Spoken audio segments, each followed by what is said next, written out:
Video தானா என்ன ஆயிடுச்சு இந்த இதுல உள்ளதை பார்த்து டைட்டிங்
Tony, shall we start? Yes, we can start. I'm ready. Okay.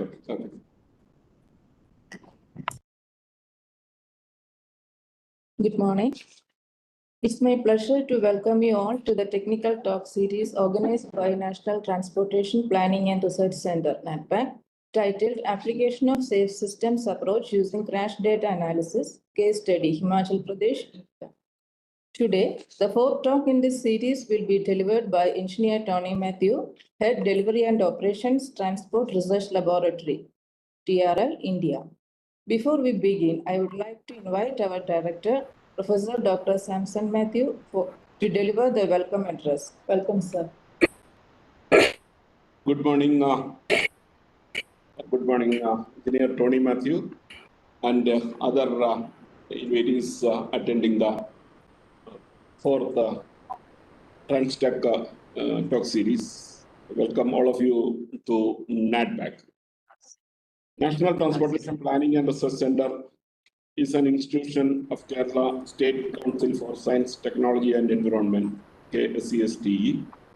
It was established in the year 1976, and in 1982, it was reconstituted as an R&D center under the Department of Science, Technology of Government of Kerala. We work on multimodal systems of transportation covering all modes of transport: road, rail, water, air, etc. NATPAC has greatly contributed to the development of transportation of the country, both as a consultant as in the advisory role. The center undertakes research, consultancy, and training programs in the field of traffic engineering, transportation planning, highway and pavement engineering, planning of rural roads, regional transportation, public transport system, alternate options for transport system, water transport, traffic safety, tourism planning, transport, energy and environmental studies. So we involved in almost all areas of transportation. As on today, we have 23 scientists, 8 technical officers, 7 technical assistants are working under 5 divisions, namely Transportation Planning and Engineering Division, Traffic Engineering and Safety Division, Highways and Bridges Division, Water Transportation and GIS, Information Liaison and Training Division. Today's talk is arranged by Information Liaison and Training Division under the headship of Mr. Subin, a very active senior scientist in our center.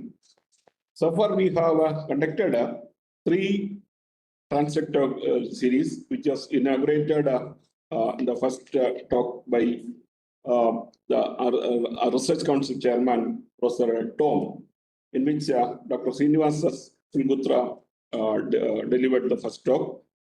Second talk was arranged by Highway and Bridges Divisions on Rajiv B. And talk by Dr. Professor Rajiv B. Malik. And third one was arranged by the Transportation Planning and Engineering Division. Again, the talk was by Professor J. Krishnan. Today, we are very happy that we have Engineer Tony Mathew with a lot of international expertise. And at a very short notice, he agreed to deliver the talk today on the topic application of safe systems approach using crash data analysis. In fact, let's know, we had a program, we have this, normally we'll schedule these programs on the second week of, second Friday of every month, but due to some other commitments by the sender this month, it was postponed to the last day. But anyway, like Engineer Tony was sharing his consent and lesson at a short notice whether we'll get the participant for that one. Anyway, we are all here, the physically we are attending, and in addition to that, around 56 participants are attending, in which I've seen that the former director of NATPAC, the Langavan Sari is attending, Harishna is attending, then the Velmurugan, the RC member, he said he is attending, Dr. T.S. Reddy, the the scientist from CRRI, he is also attending. I welcome all of you to this the TransTech talk series, and I'm happy that so many the experts and people those who are working in the transportation safety, they are interested to listen to Engineer Tony Mathew.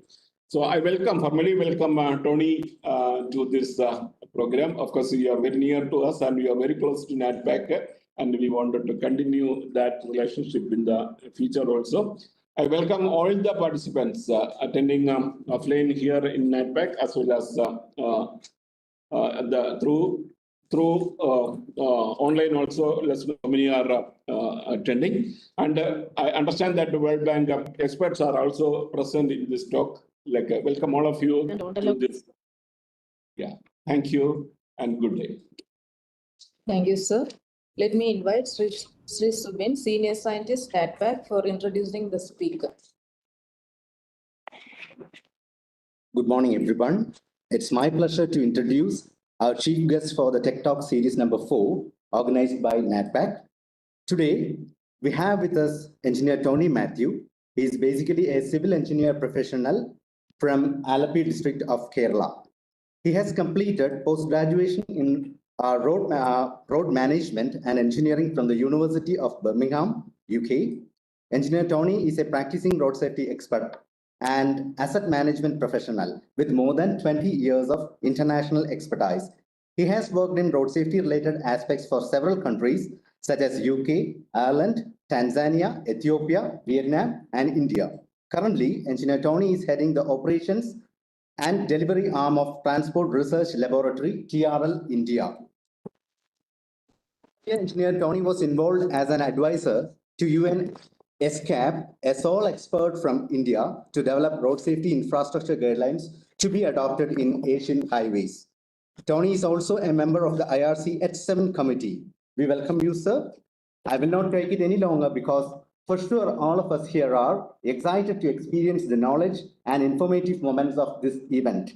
Once again, I welcome you all for this particular talk session. Have a wonderful session. Thank you. And Tony, sir, the floor is open for you, please. Thank you. Thank you, Director NATPAC, Senior Scientist Subin, and all others here. So I will thank you for giving this opportunity. What I will present is we were involved in a project, a program in state of Himachal Pradesh. So I just want to show some interesting learnings and methods we apply there to improve road safety. Yeah. So let me start the presentation. Yeah.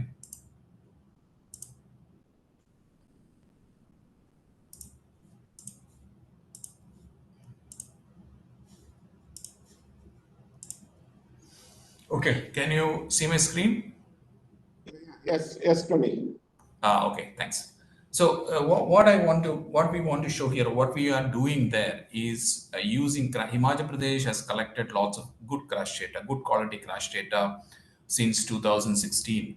So what I am trying to show here, how you can adopt safe system approach to improve safety, looking at historical crash data, but plan for the future as well. So you all know what is safe system. I think most of the people who attend here doesn't need an explanation for that. Safe system means we need to plan and develop interventions to tackle all elements affecting road safety. That means infrastructure, that means road users, safe vehicles, safer speeds, and post-crash care. So what I'm trying to show here is how you can develop interventions on many of these pillars to improve road safety, looking at the historic crash data or analyzing crash data. So Himachal Pradesh, you can see it's a small state. It is a hilly state. It has got peculiar aspects of its own. But what it is, from a road safety perspective, it has got a terrible problem. It was in 2017-18, it was 4th in the country in terms of number of people getting killed per 100,000 population on road crashes. 4th in the country, even though the total deaths is around 1,000 to 100, 200 per annum. It's almost 1/4 of what Kerala is witnessing on a yearly basis. So, but it has got a terrible crash rate problem. What we were involved, TRL was involved in Himachal Pradesh from 2016. So this was a World Bank supported program. In phase 1, we implemented a crash data management system. At that time, apart from probably Tamil Nadu, none of other states had a crash data management system. And now most of the states has Government of India's IRAD. So we implemented IMAP.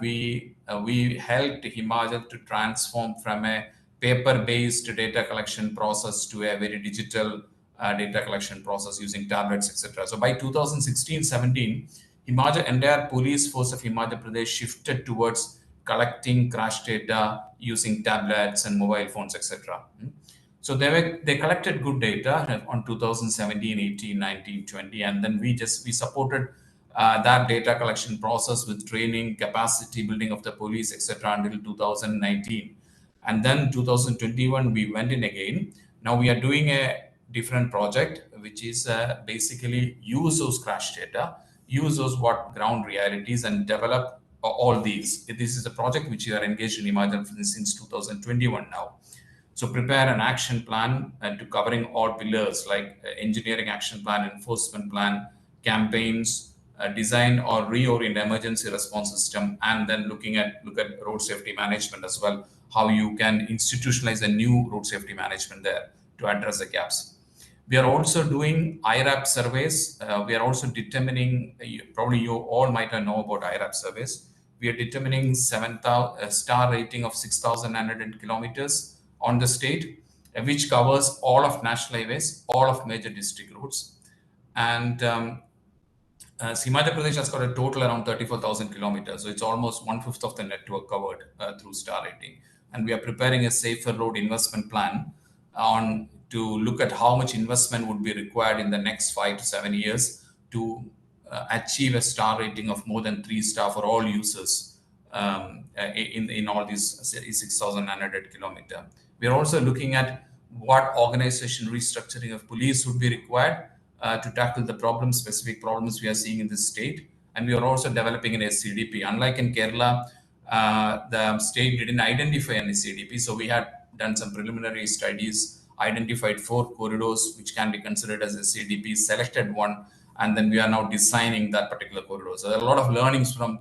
We are involved in implementing or identifying an enforcement study in Kerala SCDP. So there are a lot of learnings from Kerala SCDP also we are taking to Himachal.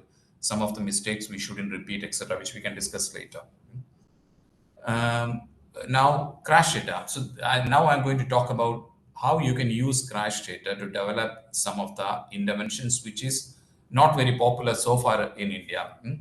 So we looked at data. Himachal Pradesh has around 13 districts. So if you look at that, out of these 13 districts, 3 districts contribute to almost 50% of the death and serious injury in the last 5 years. And if you extend and expand it a bit further, 7 districts contribute to 85% of total killed and serious injury. So what we are advising government is that, you see, our interventions at the moment, your investments, etc., should focus, prioritize the top 3, and then probably extend it to another 4, so that you cover 85-90% of your crashes, and don't waste time on doing a lot of stuff, distribute money in a very even fashion across the districts.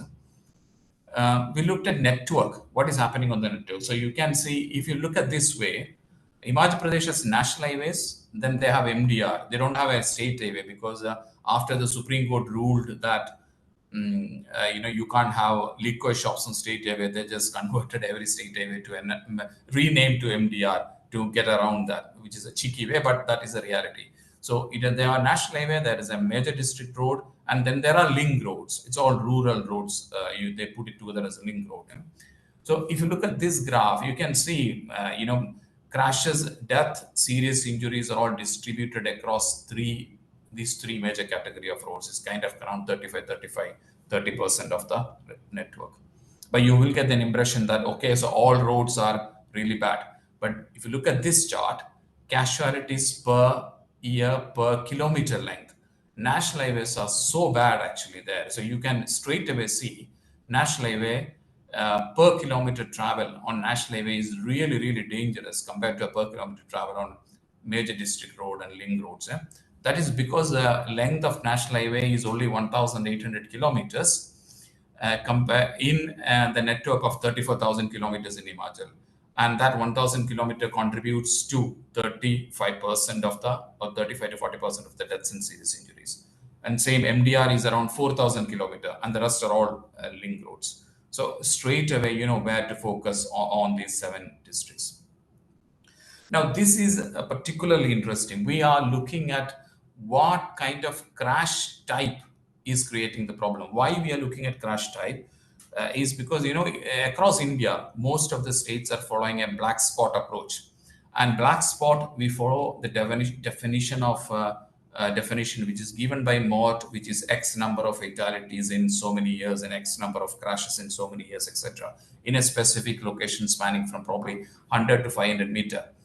But if you have and we are kind of we took this black spot idea from developed countries, but we missed something which developed country does when it came to define black spots. So in black spots in UK and other aspects where they have done successful treatment of black spots, they call as certain locations as black spot if they were able to see a pattern of crashes in that particular spot. So, for example, if you are seeing a location which has got 10 crashes, but out of that 7 is a head-on collision, then you can see there is something in that location related to engineering which is contributing to a predominant head-on collision. But if you have a location which has got 10 crashes, which has got 2 pedestrian, 2 head-on, 1 at night, different kinds of crashes, it is you can't really improve that by applying some specific engineering. So what we believe, or our TRL's evidence research suggests that for every crash type, you can intervene with a specific countermeasure. And when I am talking about countermeasure, I'm talking about engineering countermeasure here. So we looked at engineering this specific crash. What are the real major contributors of death and serious injury in Himachal in terms of crash type?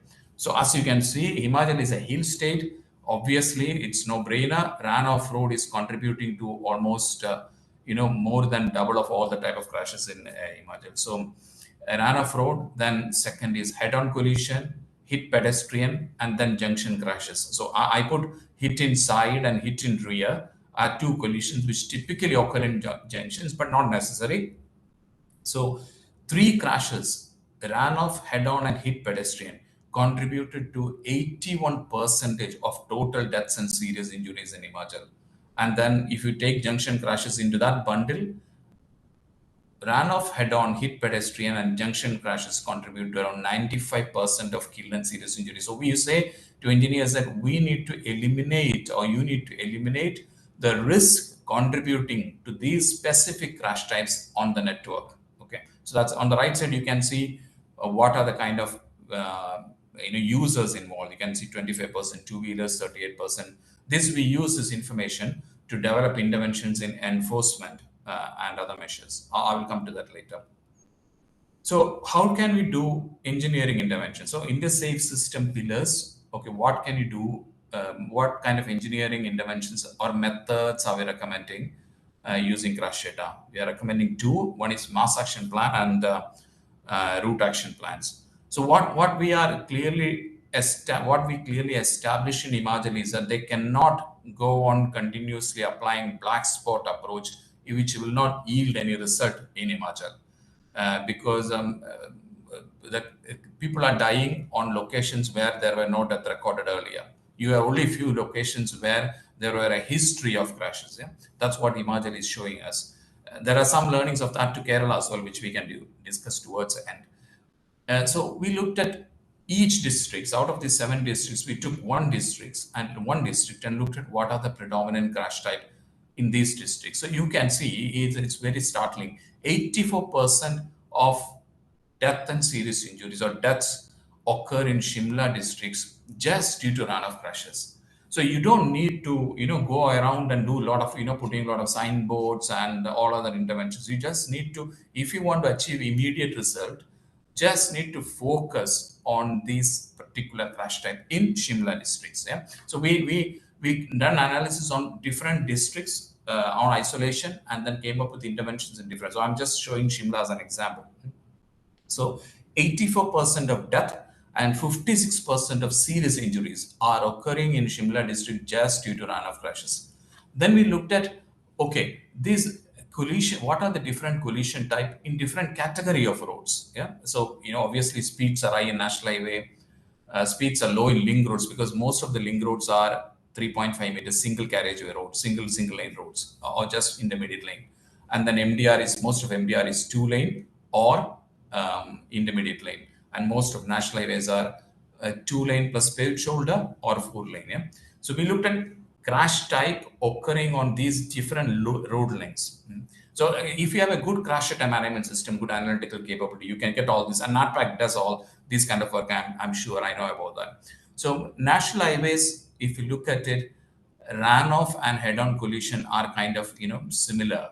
They have a head-on problem as well, and they have a run-off problem, and got a higher pedestrian crashes as well. You can see the black is pedestrian, the orange bar is head-on, and the red is run-off road. But you look at link roads, the rural roads, which PWD is a national highway, responsibility lies with NHAI, Ministry, PWD. There are 3 or 4 agencies involved. But link roads is completely with PWD. And look at the link roads. 90% of the total death and serious injuries are in link roads are due to just run-off crashes. So this is where PWD needs to differentiate between what kind of treatments to be applied in different categories of the network there. And if you look at it as such, MDR again, same issue. The run-off road is dominating on the MDR network as well. So what we have done is, and we've done IMAP, the system we have implemented there has got different analysis capability. So we have done cluster analysis of different crash type, not cluster analysis of total crashes. We looked at where are the clusters of run-off crashes in link roads, and we identified so many clusters, So that obviously shows a problem area. So we said we looked at each cluster with at least 2 fatal run-off crashes. I'm repeating this again, not all crashes, run-off crashes in the last 5 years, etc. So we found out so many clusters, and then we are suggesting that, okay, you went to that location, we'll see this. These are some of the locations which where you got repeated run-off crashes, which is not surprising. You see, this is really, really dangerous. Yeah. So our team went there. Okay, they developed a kind of mass action plan. So they visited somewhere around 100 kilometer and then say, okay, in 100 kilometer, you need crash barrier on different locations in Shimla districts. So much money is required. So what we have suggested to government is 1 year, you just do crash barrier on link roads. Just protect this along with, edge marking and some signboards, but predominantly protect people from falling down the gorge. Yeah, so we identified that. So this needs to be repeated in all of these 7 districts. I'm just showing in Shimla, and PWD in the last 3 years is doing that. PWD is just focusing on specific interventions on the network, not like, throwaway interventions. So then there is a question. Okay, there are only a few locations where there are clusters. Which were clusters which had a history of crash accident. But in Shimla, if you look at it, or in Himachal across hilly roads, if you look at it, there are lots of locations which have potential. There is no crash occurred in the last 4 years, but it can happen. So, and PWD were always complaining that, you see, Supreme Court were after PWD to reduce this, and PWD says, so look, there are thousands of points. How can you reduce? You can't just go on rectifying everything in one go. So what we've done is we developed a risk matrix. So this risk matrix shows, okay, we then trained section engineers and subdivision engineers in PWD. We run a 1 or 2 year training program on how to use this risk matrix. So you look into your section. So you call a section engineer, and a section engineer is responsible for 200 to 300 kilometers. You look in your section, into the network, who you are responsible for, where you are responsible for, and identify the likelihood of occurrence of crashes, and then categorize it into 3: high, medium, and low.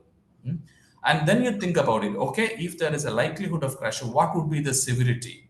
If it's high, medium, and low, if it's a deep gorge, if a bus falls down, etc., what's going to happen? So we then say, okay, if the likelihood, and then we assigned points for high, medium, and low. So if the likelihood of occurrence is high and the severity of occurrence is also high, so you can see the risk score becomes 6. Yeah. So we say any risk score above 4, you come up with an action plan to prioritize those locations to implement crash barriers in the next 1 or 2 years. So that's what they are doing now, using a risk matrix to come up with this implementation to counter this. Okay, so this is a particular action specific with this. You can repeat for head-on collision. You can repeat this similar analysis for pedestrian as well, and then come up with mass action plans for the same. Pedestrian collision and run-off crashes are very easy, or comparatively easier to treat using engineering interventions. One is a little bit more tougher.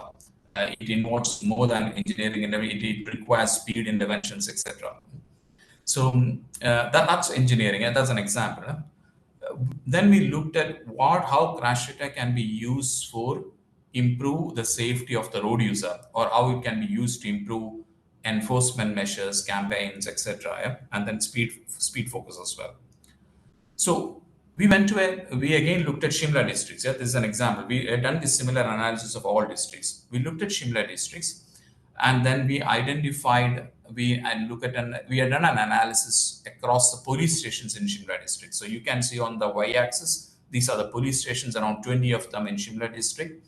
And we looked at how crashes are distributed in this, right? So these all is possible from IMAP analysis is simple. You don't need to do a lot of spreadsheet stuff. So you in top 3 police stations, Thiog, Rampur, and Shimla West is contributing, as you can see, around contributing to 30-40% of kill and serious injury. And then if you take 10 police stations, they account for 80%. So we had discussions with DGP. They're also very active, proactive in terms of enforcement. So what World Bank is supporting, providing funds to HP government to implement enforcement measures or buy equipment, implement cameras, etc. So we are, but what we have been tasked to identify where this should go rather than distribute across an entire district. So we looked at the analysis of the 3 top districts and then analyzed police station wise, and we are now zeroing in on those locations where more enforcement measures would be required to get immediate returns. So you look at that, in the yellow bar is National Highway, the green bar is MDR, and the dark bar is link roads. So you can see in each particular police station, which are the type of category of roads most affected and where police should focus in terms of speed enforcement and other violations. This is a police station scenario. So this will help DGP as well to kind of monitor implement the enforcement efforts. We then conducted a baseline survey of look at how many people are wearing helmets, how many people are wearing seatbelts, what is the kind of percentage, so that you can measure your effect of enforcement after so many months, on every quarter. I just want to mention something here as well. See, it is very important to have baseline data on what you need to measure. There is a tendency among decision makers say, okay, I implemented an enforcement, okay, the total crashes come down. That is not correct way of looking at it. You can only look at what is the result of your particular intervention. If police is enforcing, say for example, Kerala, police is using AI cameras or the AI cameras has been used to implement, say, helmets, seat belts, etc. So we need to look at if we need to understand whether these were effective. We can't go to a method where they say, okay, because we have implemented AI cameras, road accidents come down. That's not a correct measurement. If we implemented AI cameras for helmet usage, what we need to measure is how much helmet usage has gone up in each quarter after the implementation of the system. How much seatbelt usage has gone up from the baseline after the implementation of the system. That will give the effectiveness, true effectiveness of a certain spend on the network, say for example, enforcement. So we looked at police station, then we went into one police station because we need to implement cameras and all these technology gadgets for enforcement. We looked at the top police station, the most vulnerable police station, Thiruvananthapuram, and then done a cluster analysis in that police station, right? On the network, which Thiruvananthapuram police station is responsible for. So we got these clusters in the Thiruvananthapuram police station where we need to focus, which has got a high incidence of crashes. So what we're doing here is we are going to implement cameras. That's in the process. World Bank is procuring this on all these networks. But police already been advised on improve their surveillance on these cluster areas in the network under Thiruvananthapuram police station. So each police stations we have done cluster analysis of that particular police stations and pass that information to the police to focus their enforcement efforts on those cluster areas under their police station limits. Again, we looked at that particular police station, what are the kind of crashes occurring, what are the major contributory factors. You can see police has recorded contributory factor as the speed, which I will take with a pinch of salt because I don't really believe in that causation factors recorded by the police because everybody say overspeeding is a very convenient method of recording it. But what is overspeeding? What is the speed limit of that particular road? These all require more clarity in Indian perspective.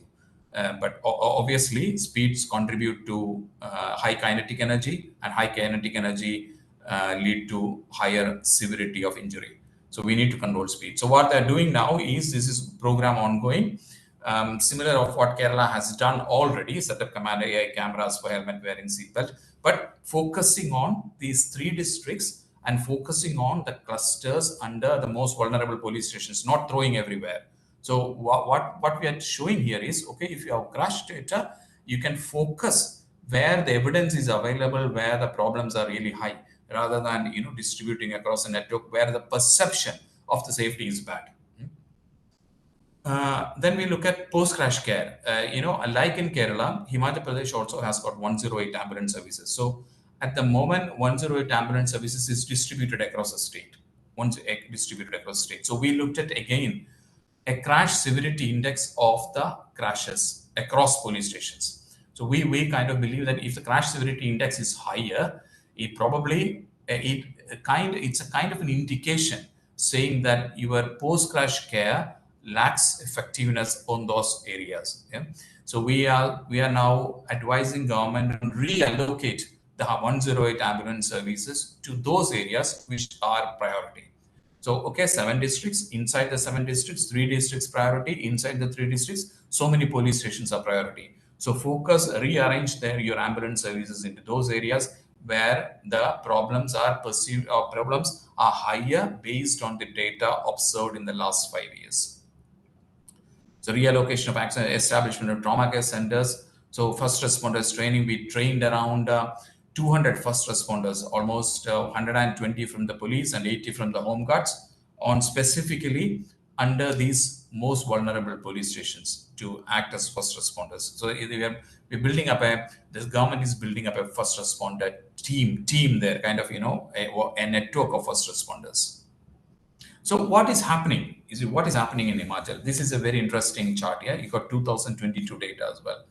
There is a focus on runoff crash type to stop that. So you can see 2017, it was maximum. 2018 is come down. 2019, gradually almost on the same level.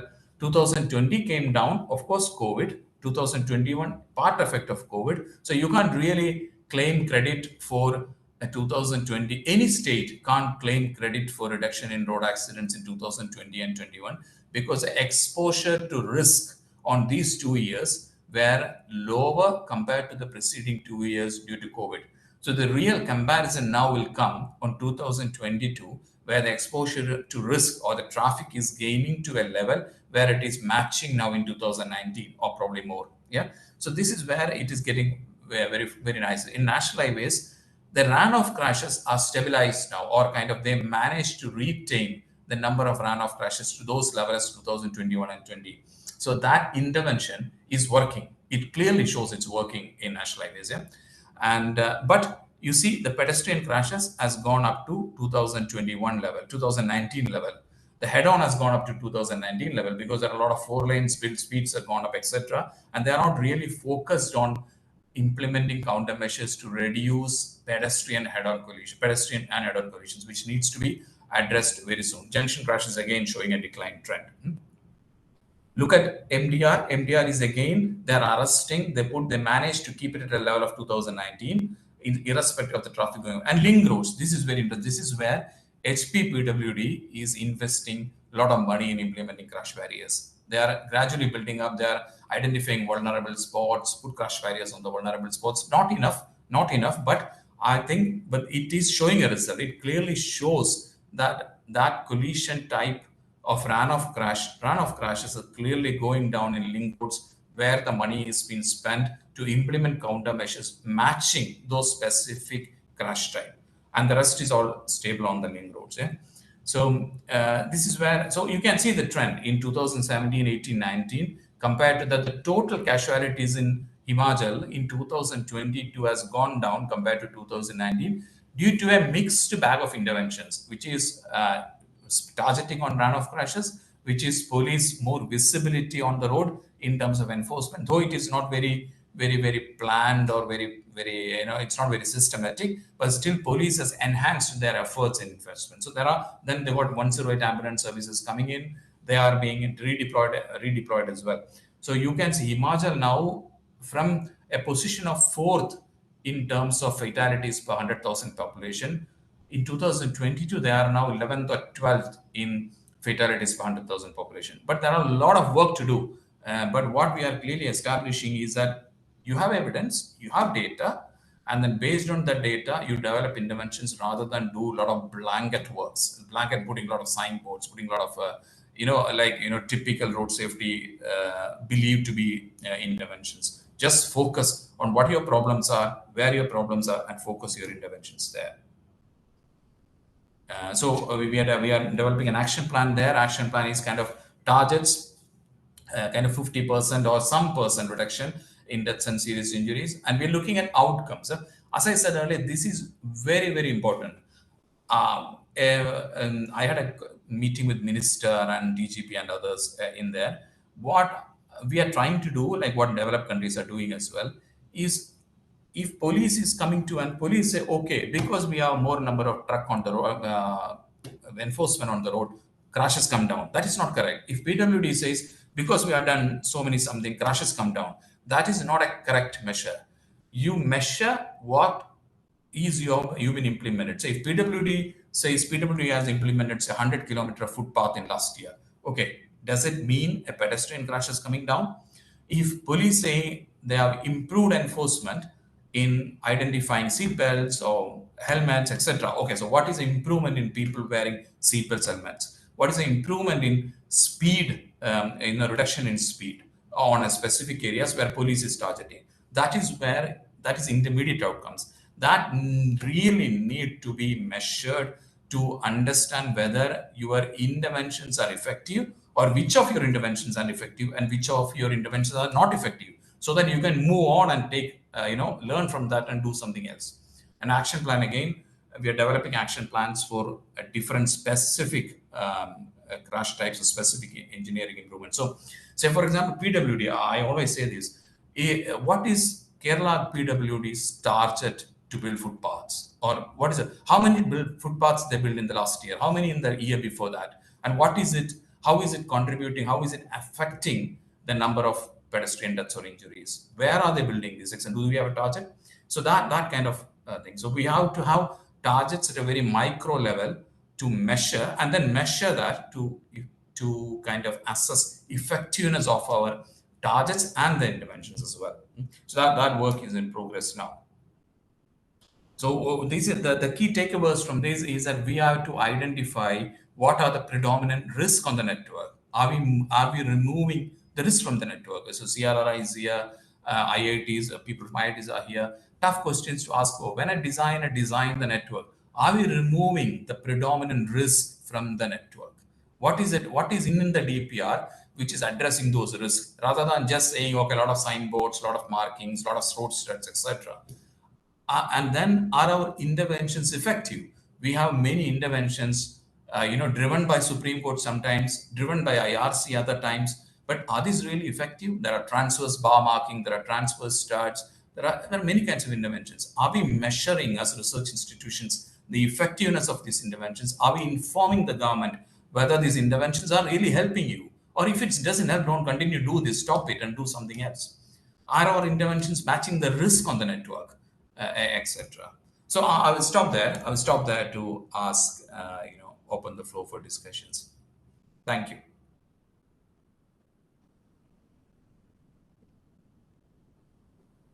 Thank you, Tony. It's a time for interaction.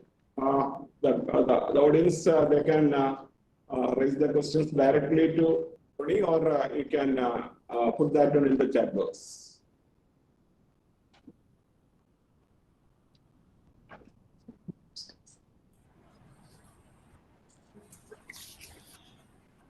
Hello, Mr. Tony. I'm Ilam Govan. Can I ask questions? Yeah, please do. Okay. Okay. Now with the implementation of your IMAP, whether this IRAD has come on board in Himachal Pradesh, and what is the present status of your IMAP work? So IMAP, they have started using IRAD from September 2022. They stopped using IMAP in September 2022. So they have data collected in IRAD in the last quarter and the data collected in IMAP in the last preceding 3 quarters in 2022. Are there any mismatch between these two recordings? Very difficult to say because we haven't assessed in that one, because you got 2 different quarters, right? Yeah, they are not collecting both simultaneously. So they collected using IMAP in the last 3 quarters and they're collecting in IRAD in the last quarter. So very difficult to say the mismatch. You can't identify that. You are muted, Langovan sir. You're muted.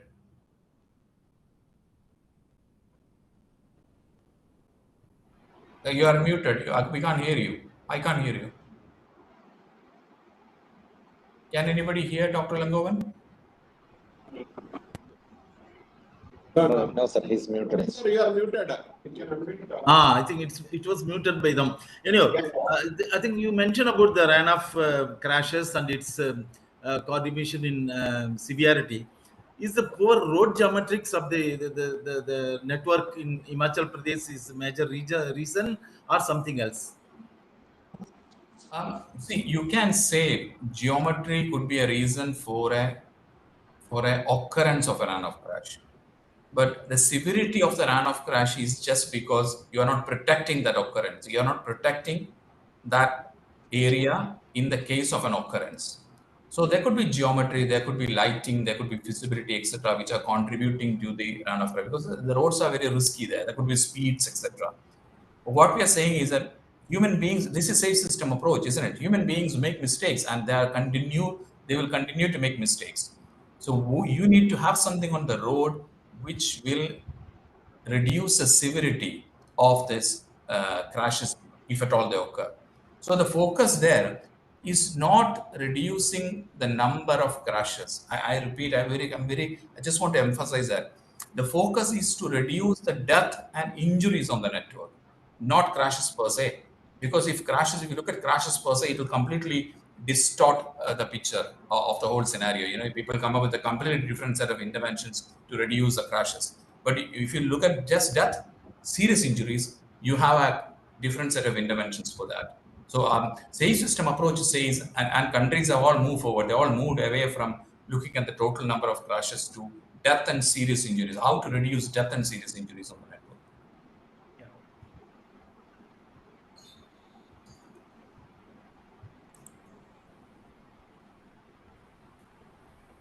So there are a couple of questions in the chat box. One is from Shalini. What are the location-specific types kind of crash barriers implemented there, like rolling crash barriers at curves or any such? Okay, so rolling crash barriers they have implemented only for a demonstration in one particular location in their Himachal. Yeah? They are generally implementing metal beam, W beam crash barrier with a tri-beam on some locations or some stretches where the truck traffic is really high. But apart from that, there are no concrete crash barriers. It's just tri-beam and W-beam crash barriers. Then a question from Sanjay to everybody. The role of administrators in implementing the suggestions of utmost importance. If I'm not wrong, an IAS officer is serving as a director of transport in Shimla who is on continuous service of 3 years. But longevity of an administrator is always a critical factor. But longevity of a very interested administrator in improving road safety is also a critical factor. I'm not sure it's IAS officer. It's in Himachal Pradesh. They have HAS officers, Himachal Administrative Service. So Additional Commissioner Transport Safety is an HAS officer. How can we get access to the IMAP database? If you can send an email to us. Okay, Himachal database you can't access. It needs police permission from Himachal. It is their data. We are only supporting them. So if anybody outside Himachal government needs access to the Himachal database, you have to write to the police. You have to write to the DIG of Traffic Transportation and Rail in Himachal.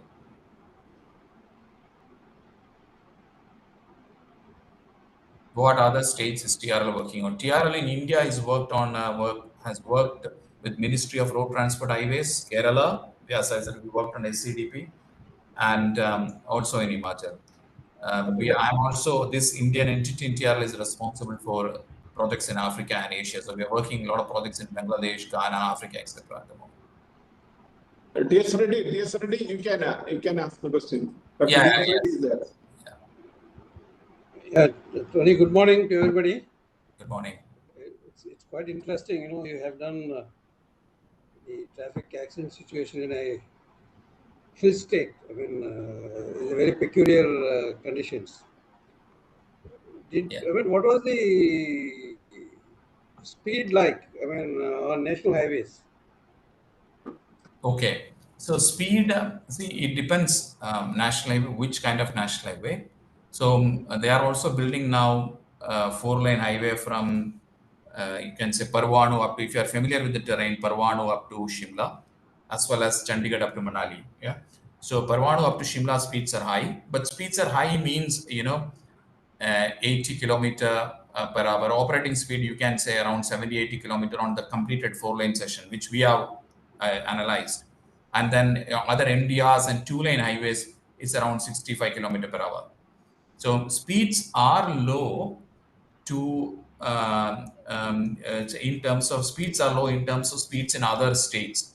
But interesting thing is that here, speeds are higher enough to release enough kinetic energy, which causes death and serious deaths due to head-on collisions in the national highway network.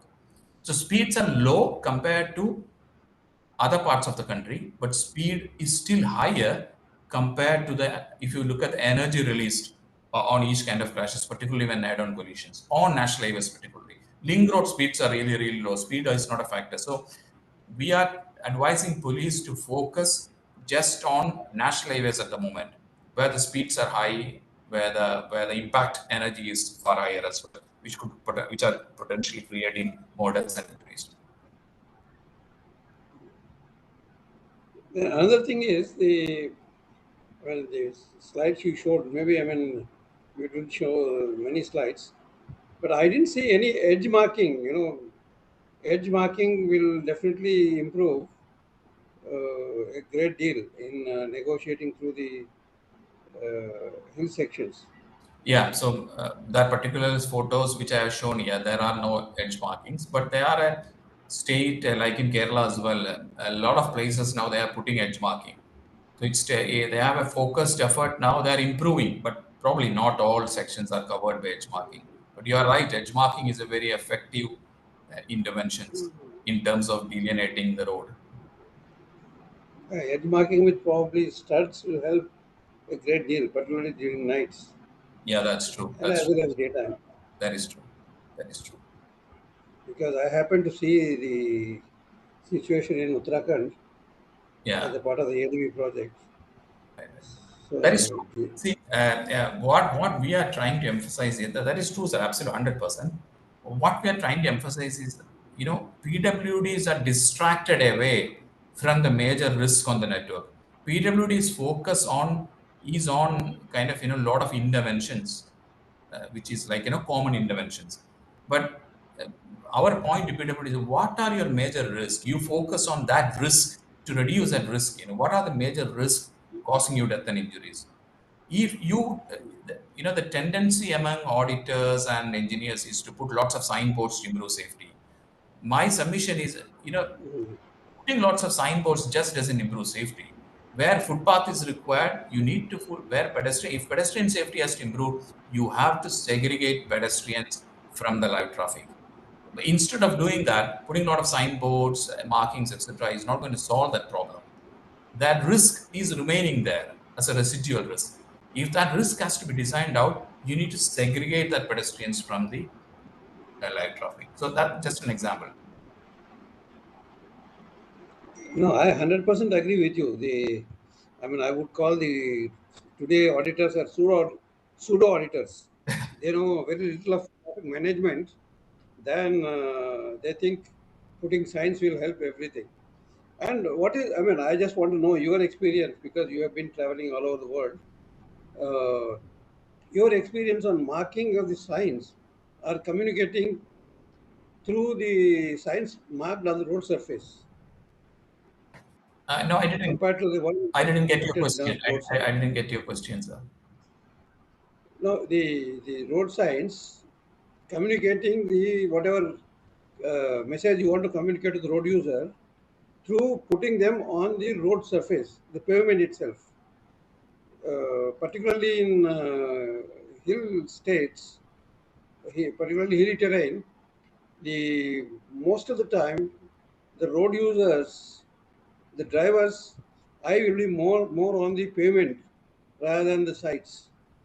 So if communicating, putting the signs, for example, even speed limits or even directional signs, if they are posted on the pavement, probably it will be more effective. Did you find it elsewhere, such applications? Okay, so in developed countries, you have speed advisory speeds and go slow messages, and some directions approaching a junctions is given as marking on the road itself, on the blacktop itself. Yeah. But again, these are all effective interventions if there is a good maintenance regime. You cannot just put it and forget it, right? So, for example, Kerala has got nice road markings on the roads developed by KSTP, that there is no proper maintenance regime. All of the road markings in SCDP corridor and other corridors has been worn out now because a lack of asset management regime there. So you can't, yes, it is a good interventions, but that good interventions has to be, if particularly road markings, has to be backed up by good asset management, road maintenance management regime as well. Else it will fall into, it will not be effective after the initial 6 months to 1 year. But again, come to science, there is a PwC study which is done for MORTH in 2000, I think it was in 2017 or 18. 80% of the respondents who drive on the road doesn't look at road signs in India. So and particularly this is very true in Kerala. You got road signs will only be effective if it is clearly visible and legible on the network. You got 1,000 road signs in between 1,000 billboards, nothing is visible. So it's just a waste of money spending a lot of signboards, money on signboards, apart from probably a direction signboard. It doesn't convey any message. It's my experience on this. If you look at developed countries, you can't miss a road sign because you will only see that road sign because of the land use of the environment. But here it is, there are 1,000 other signs in between a road sign as well. So it is not effective. So my view is that road signs distorts the road safety signs now in India.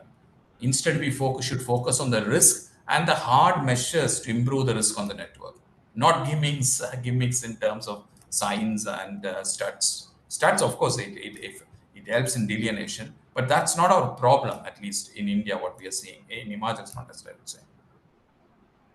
The final comment is, did you try to sensitize the road engineers in Himachal Pradesh to learn, a little bit of safety auditing, and then that is very important. Otherwise, people like you and me go there, advise them, there ends the matter. Unless they themselves are, they become owners of the road safety, we are not able to achieve the thing, because that's what my personal observation is. Yes, so you are pointing towards the capacity of the PWD, right? That is an ongoing process. We obviously trained around the last 5 years. I think I might have trained around 1,000 staff of PWD on various occasions. But that is a continuous process. That is, if you ask me, it's effective. I would say maybe a little bit, not much. It is. PWD has more internal issues, right? It's more institutional problems. Like if you look at PWD, an engineer has handling roads, buildings, etc. You can't do that. It's not institutionally wired to have a modern engineering management. There are changes required there as well. There are a couple of questions in the chat. I will just read through. What are the possible lighting? Thank you. Yeah, thanks. What are the possible lighting interventions in fog-covered climate regions to avoid crashes? Advanced lighting system possible for visibility through foggy climate. Well, see, what we found out there in Himachal is fog, even though somebody looking at from outside, fog could be a big reason, but fog is not the reason for crashes there. Fog is not identified as a reason because fog, it's not foggy conditions from the crash data. It's not foggy conditions.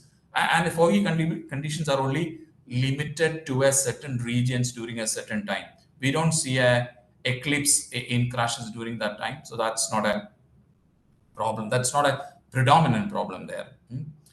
And then another question is, in India, reporting of crashes has been poor in general. There is data insufficiency or missing of specificity. You are right. How much we rely on this data and how did you deal with these issues? Okay, so I'm talking about Himachal. There is a quite good specificity of data in Himachal earlier. Now with IRAD's implementation, I believe in the next 1 or 2 years, there will be quite a good specificity coming out from crash data, which institutions like NATPAC and others can access and do lots of analysis and useful analysis and develop interventions.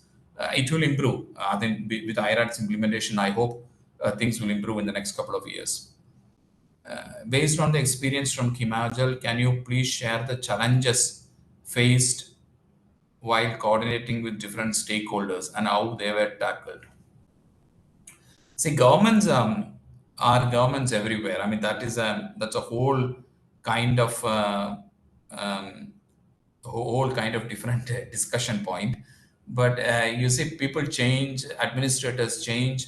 So as consultants, we need to be good at our project management and communication skills to make sure that we are passing across the right message. At the moment, a lot of people, even consultancies in private sector, are very disoriented in terms of their project management. That result in many projects failing as well. So there is no one, 1, 2, 3 bullet point answer for that. It is a very, very complete project management area. Yes, I'm sorry, I am very evasive of that particular topic. So what type of technological crash mitigation measures have been implemented by TRL? I think I have covered in this presentation for a specific crash type. I can answer that but it is typically, as I said, this is not crash mitigation. We are not talking about crash mitigation. We are talking about mitigation measures or interventions to reduce the severity of the crashes, the death and serious injuries of the crashes. That's where we are focusing at the moment. Am I allowed to ask a question? Yeah, Vilmurugan sir, please. Yeah, You're a bit low on volume, but yeah. Yeah, is it okay now? Better. Am I audible? Yes, you are. Yeah. See, I was wondering in our IRC 131, which has come out recently, where you are also part of it. We have given a thing like based on the AATC value. 3 to 15, depending upon the levels we are supposed to take like that. But we have given also in that thing about trying to give based on the severity for prioritization purpose. But our small research afterwards I did, I am wondering whether prioritization only for prioritizing a black spot we should use it, or for even identification, severity should be used. What is your take on that? Because using the thing based on severity, it gives a better dimension to the crash location.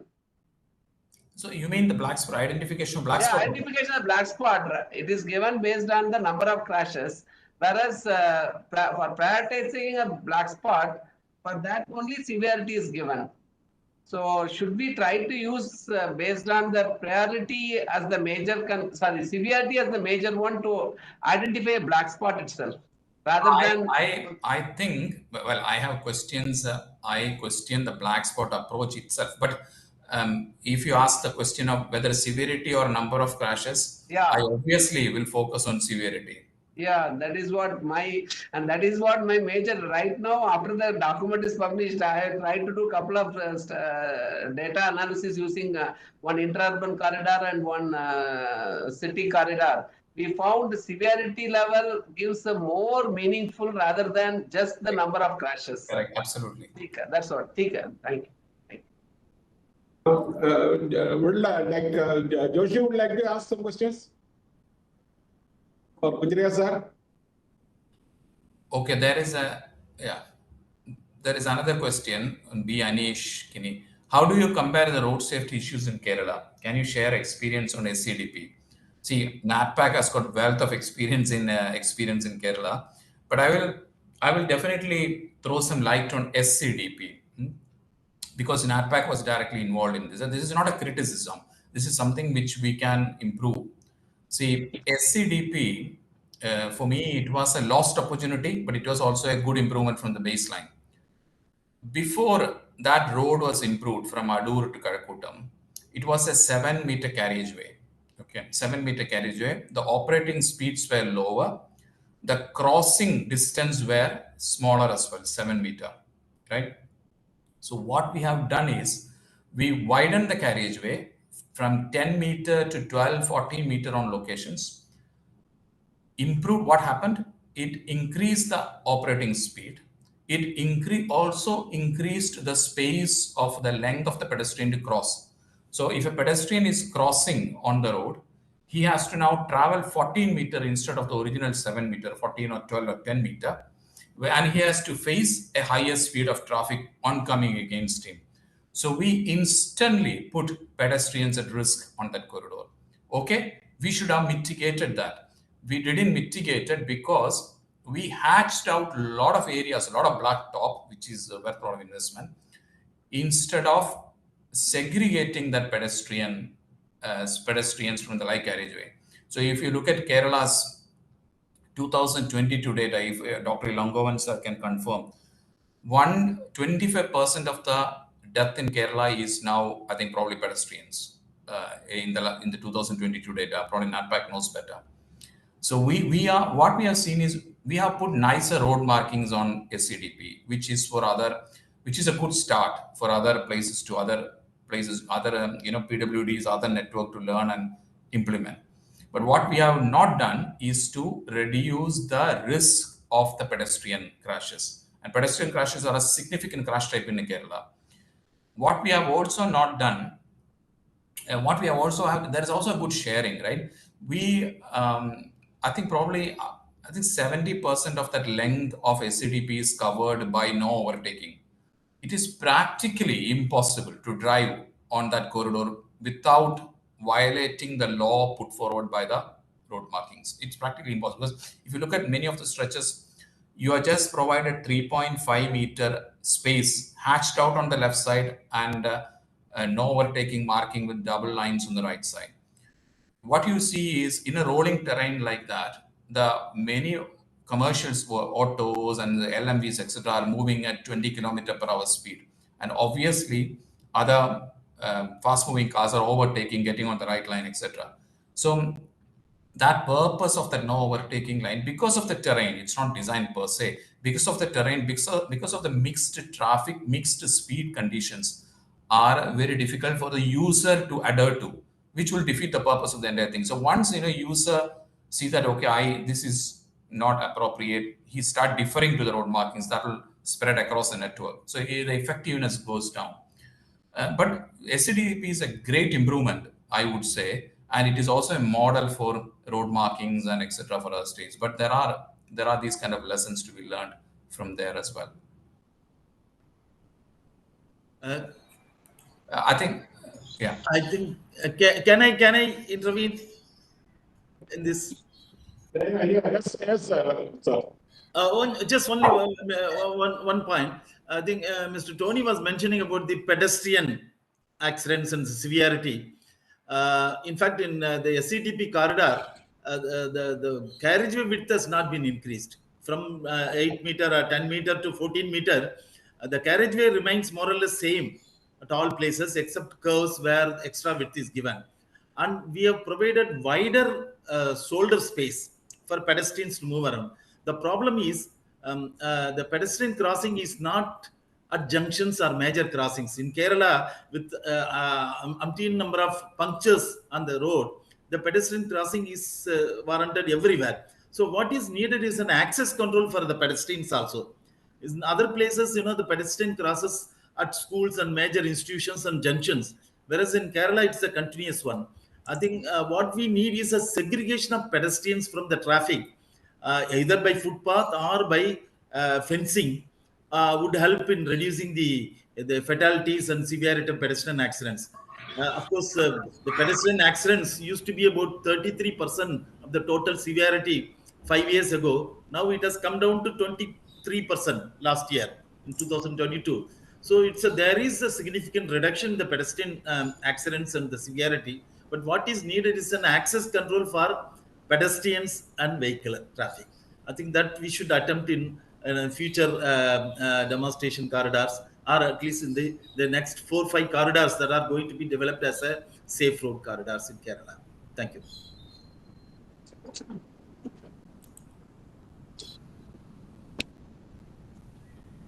Maybe the last one more question, if anything is there, somebody like to interact.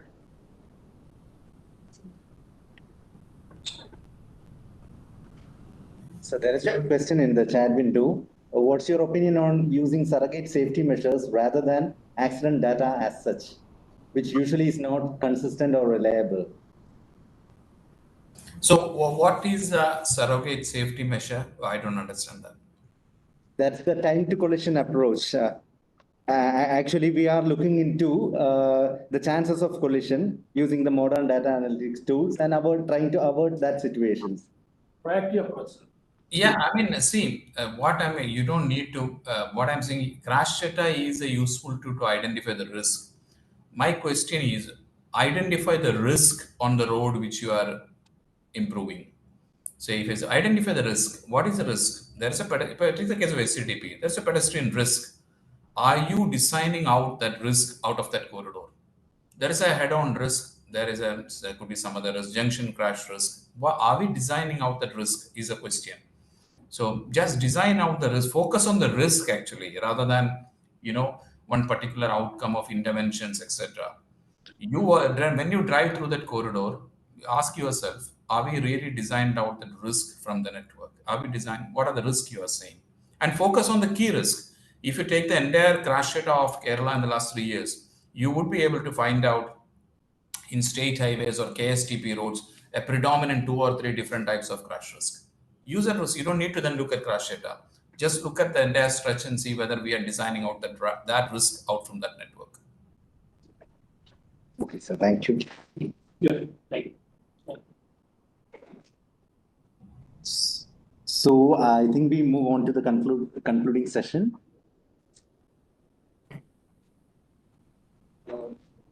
So thank you for your session, sir. We are truly grateful for having your session. It has been noted that more than 100 participants have joined the session for learning from you. At this instance, I would like to express our sincere thanks to all the dignitaries who have joined for the TransTech Talk series, including the members of the Research Council of NATPAC, officials of CRRI, officials of various stakeholder departments like MBD, PWD, LSTD, KRSA, professors and academicians of various IITs, NITs, World Bank officials, and research scholars, and all others.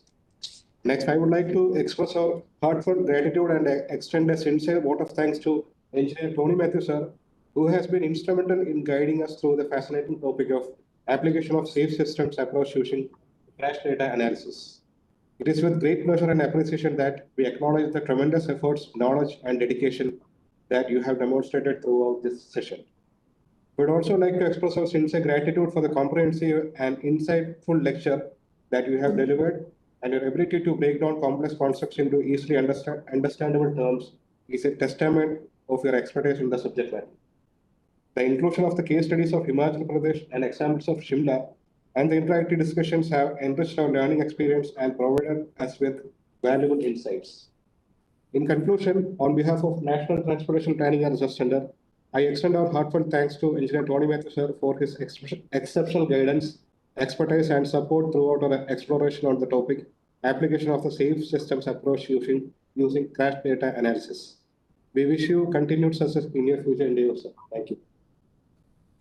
Thank you, sir. Thank you very much. Thank you, Tony. Thank you very much. Have a good day. Thank you all. We'll shortly meet you in person. Okay. Yeah, sure. Yes. Okay, thank you, sir. Thank you all. Thank you, one and all. Session ended.